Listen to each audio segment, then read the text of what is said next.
So congratulations, Angela. You are winner of the National College Award for Head Teacher of the Year in a primary school. How does that feel? Amazing and surprising and wonderful.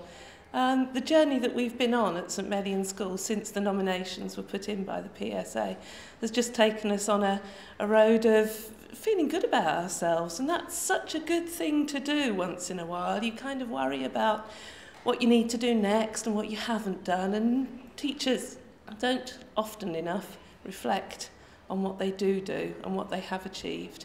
And I think when the nomination comes from the parents as well, and that's re-endorsed by the children, then it's great. It's a lovely, lovely award to be presented with. And it isn't just for me, because a head teacher is nothing without the school and the community in which she works.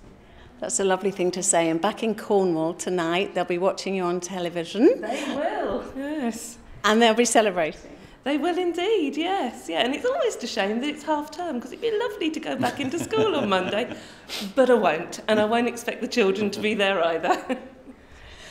Danny, we're absolutely delighted you're here supporting the Teaching Awards. Can you tell us why you think it's a worthy cause to support? Oh, it's obvious, isn't it? I think all of us have a teacher in our past that's made, or a school, or a number of teachers who've made an enormous difference to our lives.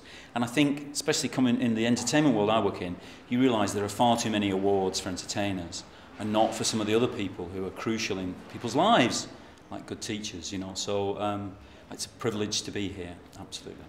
Is there anyone that you look back on and think, I wouldn't have made it to where I have today without that teacher? Oh yeah, there was a guy, an English teacher called Mr Unsworth, whose nickname was Ticker.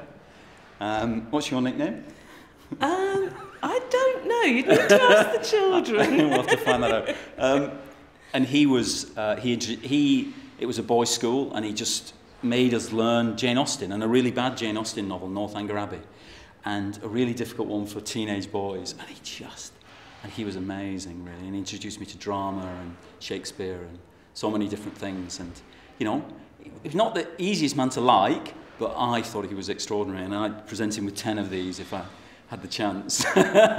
So, Danny, could you just tell us a little bit more about this amazing man, Ticker Unsworth, who was at the Salesian College in Bolton? I don't think it was particularly flattering. It was Mr Unsworth. Mr Unsworth. A disciplinarian as well. No, so he took us to, the first time I'd ever been to a theatre, he took us to the Royal Shakespeare Company in Stratford, and we all went down there to watch these Shakespeare plays, which was extraordinary. And so many years later, I was very lucky, and I directed a play at the Royal Shakespeare Company, and I got in touch with him through various means and invited him down for the day to watch this performance. And it was a good play. They're not all good, you know, your productions, but this was a good one. It worked quite well, and it was a big... And he was very proud, and we sat by the river there at Stratford and talked about it. So it was nice, you know, you feel that when you can give something back that acknowledges the work the teacher's done, it's extraordinary. And of course, that's the idea of this. Institutionalising that appreciation is a wonderful thing, I think. That's a lovely story. Thanks very much, Danny Boyle, for coming today and supporting us. And well done, Angela. Thank you. Well done. Thank you. Okay.